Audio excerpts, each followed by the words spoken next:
ओम नमो भगवते वासुदेवाय। ओम नमो भगवते वासुदेवाय। ओम नमो भगवते वासुदेवाय।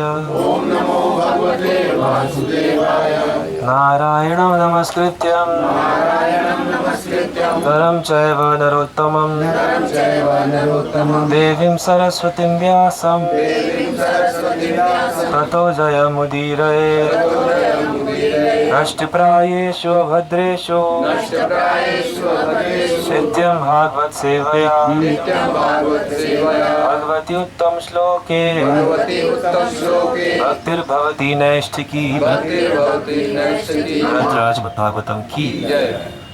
कौन सा श्लोक पढ़ा? 9 10। यह जो शिव तो लेकिन अंतकाले प्रलय के समय वियुक्त छिटकाकर जटा कलापः अपने बालों का गुच्छा स्वशूल अपना त्रिशूल सूची नोकों पर अर्पित विंधा हुआ दिग्गजेंद्र विभिन्न दिशाओं के शासक वितत्य बिखेर कर नृत्यति नाचते हैं उदित ऊपर उठाए अस्त्र हथियार दोह हाथ ध्वजान झंडे उच्च ऊंचे स्वर से अट्टहास जोर की हंसी स्तनयित्नो भयंकर गर्जना से भिन्न विभाजित दिक् दिशाएं यस्वंत काले वियुक्त जटा कलापः स्वशूल सूचल पित दिग्गजेन्द्रः पितत्य नृत्यत्य उदितास्त्रतोर्ध्वजा नोच्चाटहासस् तनयित्नो भिन्न दिक्। प्रलय के समय शिव के बाल बिखर जाते हैं और वे अपने त्रिशूल से विभिन्न दिशाओं के शासकों दिक्पतियों को भेद लेते हैं। वे गर्वपूर्वक अट्टहास करते हुए तांडव नृत्य करते हैं और दिक्पतियों की भुजाओं को पताकाओं के समान बिखेर देते हैं।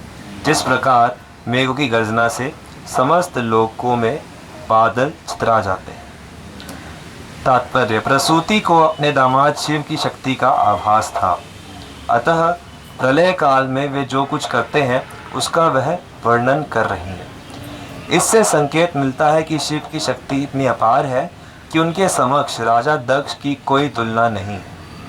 प्रलय के समय शिव अपने हाथ में त्रिशूल लेकर दिक्पालों के ऊपर नृत्य करते हैं और उनकी जटाएं उसी प्रकार बिखर जाती है जिस प्रकार बादल चारों ओर बिखेर कर अखंड वृष्टि करते हैं। प्रलय की अंतिम अवस्था में सभी ग्रह जलमग्न हो जाते हैं और वह जलाप्लवान शिव के नृत्य के कारण होते हैं।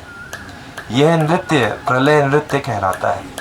प्रसूति की समझ में आ रहा था कि आने वाला संकट दक्ष द्वारा अपनी पुत्री के निरादर से ही नहीं वरन शिव की प्रतिष्ठा एवं सम्मान की उपेक्षा करने से भी उत्पन्न हुआ है।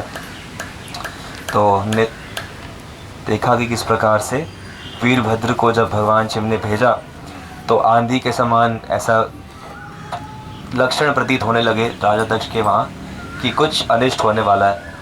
तो लोगों को देखकर समझ में आने लगा कि कुछ गलत हुआ है तो परिणाम तो मिलेगा। तो मनुष्य के पास वास्तव में देखा जाता है कई बार कि इतनी संवेदनशीलता होती है कि कुछ गलत जब वो करता है तो उसे पता होता है कि गलत परिणाम मिलेगा, लेकिन फिर भी वो अपने अहंकार में या फिर इंद्रिय भोग की लालसा में इस तरह से बह जाता है कि वो सोचता है कि चलो किसने देखा है? चलो जो होगा देख लेंगे। पर ये जो विचार है ये बहुत ही गलत है।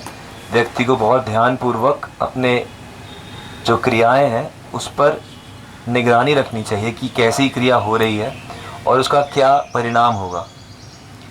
कर्मण्येवाधिकारस्ते, जो भी हम कर्म कर रहे हैं तो हमारा अधिकार कर्म पे है, फल पर अधिकार नहीं है। लेकिन चिंता फल की इस प्रकार से तो होनी चाहिए कि ये इसका फल सही होगा या गलत होगा। तो जब ये चिंतन नहीं होता तो उसका गलत फल इस प्रकार से मिलता है जैसे यहाँ पर राजा दक्ष को मिलेगा। और भगवान शिव जो है, तो ये सावन का महीना चल रहा है तो हर जगह देखे जा सकते हैं भगवान शिव के भक्त। तो इसीलिए तामसिक लोग अधिकतर भगवान शिव के अनुगत्य में रहते हैं, क्योंकि भगवान शिव का काम ही प्रलय करना है और प्रलय सृष्टि में लगातार चल ही रहा है। प्रलय एक समय पर तो महाप्रलय होता है, उसका यहाँ पर वर्णन किया जा रहा है। जब महाप्रलय होता है तो भगवान शिव तांडव नृत्य करते हैं। तो नृत्य जो है, शास्त्रीय नृत्य, उसमें अलग अलग गतियाँ बताई गई हैं। एक होती है लास्य गति। लास्य गति यानी कि बिल्कुल धीमी धीमी गति से, जैसे आप उड़ीसी नृत्य देखोगे तो उसमें जो भी डांस होता है बड़ा धीरे धीरे हाथ चलाता है, धीरे धीरे लचकता है, तो उसको लास्य गति कहते हैं कि बड़ी धीमी गति से। और तांडव होता है कि बड़ी तेज़ गति से। तो भगवान शिव की जो गति है वो इतनी तेज़ होती है, उनका नृत्य इतना और उनका वेग इतना ज़्यादा होता है कि उनके नृत्य के प्रभाव से ये जो पूरे तीनों लोक हैं ये जलमग्न होने लगते हैं, बिखरने लगते हैं। और वो दृश्य जो है बड़ा ही भयावह होता है। और वैसे नृत्य प्रकृति में आंशिक प्रलय चलता रहता है तमोगुण के कारण। जो मृत्यु होती है, मृत्यु को भी एक प्रकार का प्रलय कहा जाता है, या किसी भी चीज़ का जो विनाश होता है तो वो तमोगुण के कारण होता है और उसको प्रलय ही कहा जाता है। लेकिन यहाँ पर महाप्रलय की वर्णन हो रहा है कि किस प्रकार से भगवान शिव की ऐसी स्थिति होती है। तो वो जानते हैं, उनकी दक्ष की पत्नी जानती हैं कि ये शिव कौन है, ये सामान्य जीव नहीं है, ये भगवान के गुण अवतार हैं। तो भगवान शिव जो है वो सामान्य देवता नहीं है, वो देवताओं में सबसे बड़े इंद्र माने जाते हैं, क्योंकि इंद्र जो है वो किसी के कर्म के फल बदल सकते हैं, बाकी और कोई देवता नहीं बदल सकते। इंद्र के पास ऐसी शक्ति होती है कि आपने मान लो कोई बुरा कर्म किया है, लेकिन आपने इंद्र के लिए कोई यज्ञ किया तो हो सकता है वो उसके पूरे कर्म का फल काट दे, या कुछ अच्छा किया है तो उसका फल बढ़ा दे। तो इसलिए देवताओं में इंद्र सबसे शक्तिशाली है। लेकिन इंद्र भी भगवान शिव के सामने तो कुछ है ही नहीं, कि भगवान शिव भगवान की श्रेणी पे आते हैं, भगवान के गुणावतार हैं। तो इसीलिए ये हमें समझना चाहिए कि भगवान शिव के प्रति कभी भी अपराध नहीं करना चाहिए, और शिव भक्तों को भगवान विष्णु या उनके भक्तों के प्रति अपराध नहीं करना चाहिए। लेकिन अधिकतर समाज में देखा जाता है कि वैष्णवों और शैवों में कई बार वाद विवाद चलता रहता है। जैसे हिंदू मुसलमानों में चलता रहता है, वैसे ही हिंदुओं के अंदर भी वैष्णव, शैव, तांत्रिक और ये वो सब आपस में कुछ ना कुछ खटपट चलती रहती है। ये भौतिक संसार का स्वभाव है। तो इसीलिए जो भागवतम हमें जिस धर्म का उपदेश दे रही है वो धर्म क्या है कि बिना किसी और चीज़ की चिंता किए भगवान का कीर्तन करो, भगवान की लीलाओं को सुनो और भगवान की भक्ति करो, सब कुछ भगवान पर आश्रित कर दो। तो उस प्रकार से जब व्यक्ति भजन करता है तो उसका बहुत ही जल्दी कल्याण होता है। कहतराज भागवतम। तो किसी का कोई प्रश्न है, चर्चा है तो कर सकते हैं। तो कल हम लोगों ने वृंदावन नंदगांव में वहाँ पर योगस्थ का अनुप्राशन कर दिया। तो रघुनाथ रूप ने बोला कि सावन का महीना चल रहा है तो नंदीश्वर पर्वत पे करो, भगवान शिव के पर्वत पर। तो एकदम से प्लान बना था, इसलिए वो हो गया। तो उसका प्रसाद सबके लिए। तो अन्नप्राशन संस्कार, जब बच्चा पहली बार अन्न ग्रहण करता है तो हमारे वेदों में जितने भी संस्कार हैं 16 संस्कारों का वर्णन है। और ये 16 संस्कार किस लिए होते हैं? तो ये आत्मा को संसार से विरक्त करके भगवान की ओर ले जाने के लिए होते हैं। जैसे एक एक संस्कार होता है। पहला संस्कार होता है जात कर्म संस्कार, उससे भी पहले 2 संस्कार गर्भ में हो जाते हैं। लेकिन देखा जाता है कि जैसे एक समय पर बालक माँ के गर्भ के अंदर था तो उसकी कोई अलग शरीर नहीं, अलग से खिलाना नहीं, कुछ नहीं। फिर माँ से धीरे धीरे अलग होने लगा, बाहर निकला शरीर से, तो उसकी नाल काट दी गई। फिर अभी उसका कुछ नाम नहीं है तो माता पिता के नाम से जाना जाता है। फिर अगला संस्कार होता है कि उसका नामकरण किया जाए। तो नामकरण करने से अब माता पिता से उसकी जो संबंध था थोड़ा सा कटा और उसका एक अलग नाम हो गया। ऐसे करते करते अभी तक माँ के दूध पर आश्रित है। फिर अन्नप्राशन होता है तो अब अन्न खाना शुरू करेगा, माँ पे उसका आश्रय कम होगा। तो ऐसे धीरे धीरे करते करते विवाह संस्कार होता है, फिर अंतिम संस्कार होता है। तो बीच में बहुत सारे चूड़ाकरण संस्कार, विद्यारंभ संस्कार, इस प्रकार से 16 संस्कार इस तरह से हमारी संस्कृति में बनाए गए कि व्यक्ति एक एक संस्कार से उठते उठते धीरे धीरे संसार से विरक्त हो और भगवान में अनुरक्त होता जाए। तो उसी के बीच में एक पड़ाव है कि अन्नप्राशन किया जाए। तो 16 संस्कार होते हैं। तो 16 में से 2 जो है वो गर्भ के अंदर होते हैं, 3 गर्भाधान संस्कार, पुंसावान संस्कार, सीमंतोन्नयन संस्कार, और उसके बाद फिर जन्म के बाद बाकी 13 संस्कार। अंतिम संस्कार मृत्यु पर होता है। तो मृत्यु में पूरा ही तरह से कि भाई संसार से विरक्त हो जाओ। तो ये स्टेप बाय स्टेप वाला प्रोसेस है। और डायरेक्ट वाला प्रोसेस क्या है कि सीधा भगवान की भक्ति करें और विरक्त हो जाए। तो यही इस भजन में ही मांग रहे हैं कि हे प्रभु, आपके चरणों में यही निवेदन है कि संसार का सुख नहीं चाहिए, मुझे आपकी भक्ति का सुख चाहिए।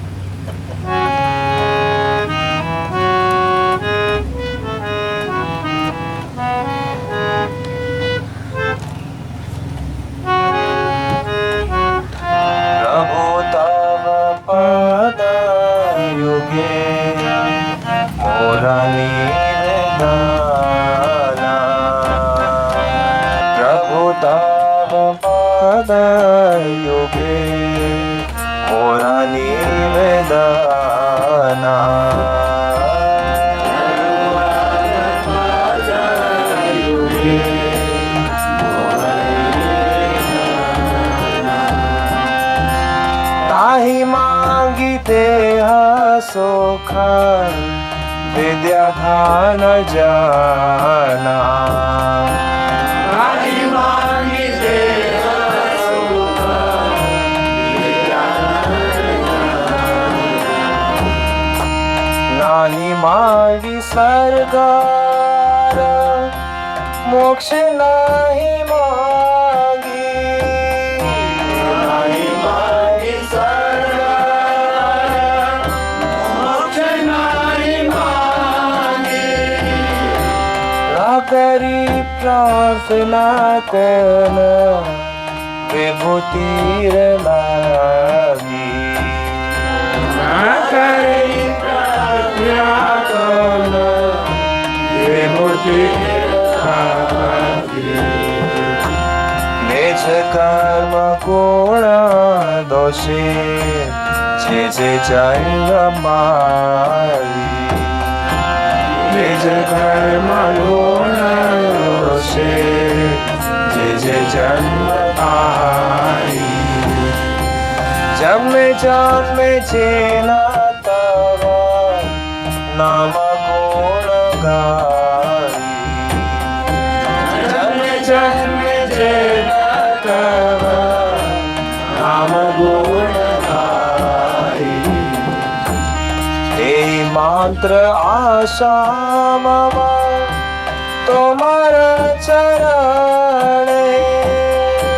हे मात्र आशा मम तुमार चरणे।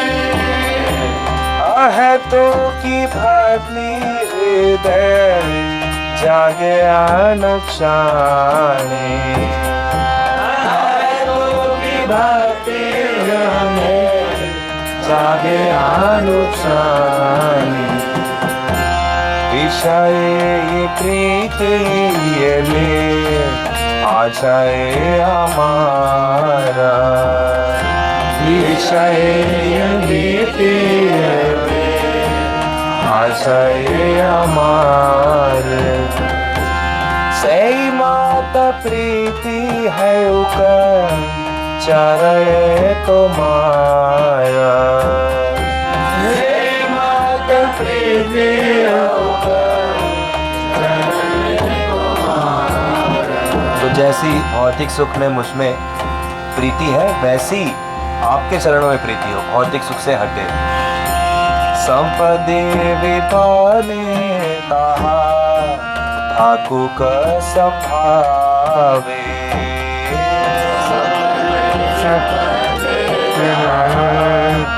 ठाकुर का संभावे। दीने दीने वेनी हाउ का ना मेरा प्रभावे। दीने दीने वेनी हाउ का ना मेरा प्रभावे। पशु पंछी हाय थाके स्वर्गे वाणी राय। पशु पंछी हाय थाके स्वर्गे वाणी राय। तव भक्ति रहु भक्ति विनोद हृदया। तव भक्ति रहु भक्ति विनोद हृदया। प्रभु तव पद में पूरा निवेदना। प्रभु तव पद में ताई माई देह सुख विद्याधाम जाना। ताई माई देह सुख विद्याधाम जाना। प्रभु तव पद में पूरा